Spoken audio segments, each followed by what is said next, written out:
This is Jim Crow. Right. This is what Democrats call Jim Crow. This hearing changed the second Hunt pulled out the photos, because suddenly the debate wasn't about slogans anymore. It wasn't about talking points. It was a debate about whether people are comparing modern America to something that looked like this. The talking point for the Democrat high brain today is that Jim Crow was alive and well in America, and I'm sure that some of the SPLC's actions have helped them make this argument. My first question is for you, Ms. Swain. In the 2024 presidential election, were you required to pay a poll tax before you voted? No. I have another question for you. When you went to vote at the voting locations, were you intimidated in any way with baseball bats, fire hoses, or dogs?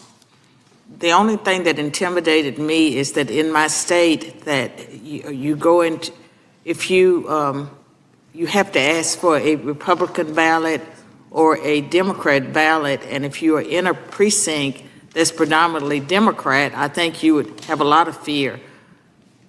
That feels valid. That also feels ridiculous. Leah, abolish that immediately. Thank you for answering that question, man.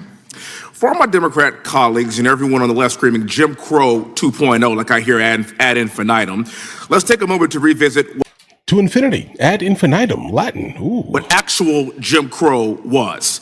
Jim Crow was a time when Black Americans could not sit in classrooms with white Americans. It was colored-only water fountains. It was beatings in the streets. It was lynchings. It was fear. It was public humiliation. My own father, who grew up in a segregated South in New Orleans, had to walk around to the back of a restaurant just to order a sandwich in the French quarters of New Orleans because of the color of his skin. Jeez. That was Jim Crow. Right. And that is precisely why it is so offensive to compare that era of legalized discrimination and racial terror to showing a photo ID in a voting booth.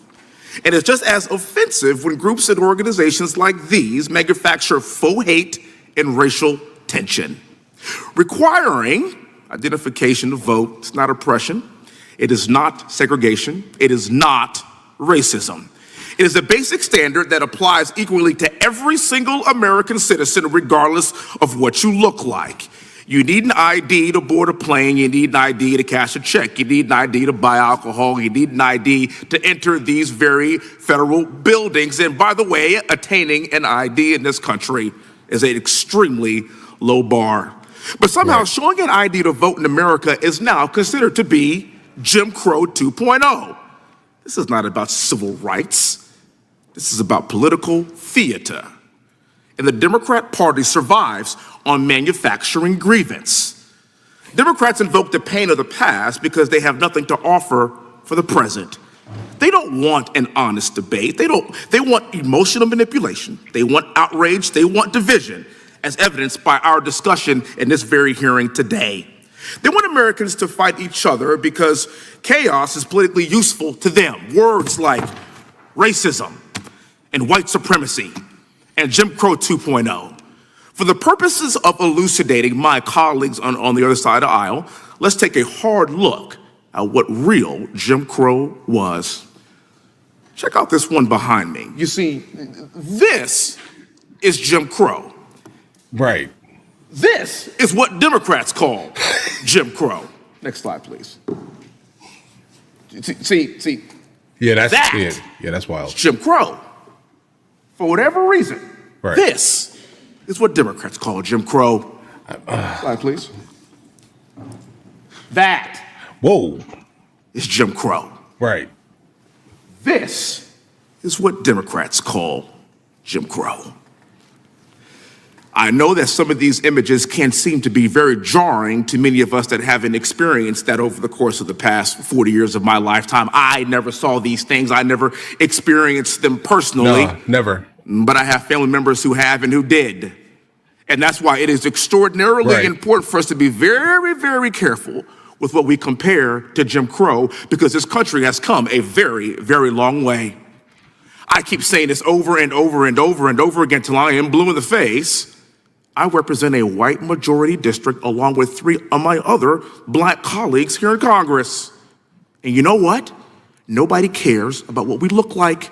We are being judged not by the color of our skin, but by the content of our character, because we've come a long way from this. I don't want to go back to that. In fact, I want to continue on the path that America has set forward in the name of Jesus Christ. And I want to let people know that we don't need to be angry. We don't need to be divided. We want equality for everyone. Let me be crystal clear. This is not 1960 anymore. It's 2026. And the fact that groups like these are willing to stroke the flames of hate by funding the KKK is absurd. With that, I yield back the remainder of my time. Thank you for being here. Guys, I've never heard of this man a day in my life, but I immediately now want to hear more from him, pretty much based off of how, I don't know, based he is in like modern slang and lingo, right? I mean, completely aware of his overall surroundings and having the ability to think clearly without the outside influence of nonsense infecting him. Let's just go ahead and say that may be the definition of based. Potentially, right? Randomly speaking Latin also, I like that. Welcome. But here's the thing, guys. You're asking a party that has a problem with words to define words clearly, okay? Like, understand the overall sentiment that is coming out of the left right now with them and the English language, okay?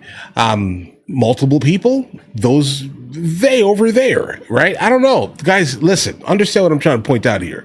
They have a problem with the idea of words meaning things and words having a consistent definition forever, right? Don't get me wrong, things can change, but understand this here, definitions change slowly, all right? But either way, so if they're calling all the images that were on the right side of the screen there, Jim Crow, maybe that's just what it means now to them. I don't know.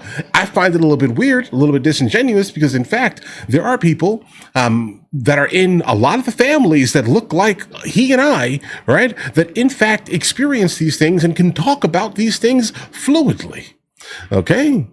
So when they hear that their evolved state of life, okay, is considered Jim Crow, okay? Like, how do you, guys, how do you seriously think you're going to win them over, bro? Like, how do you win those people over?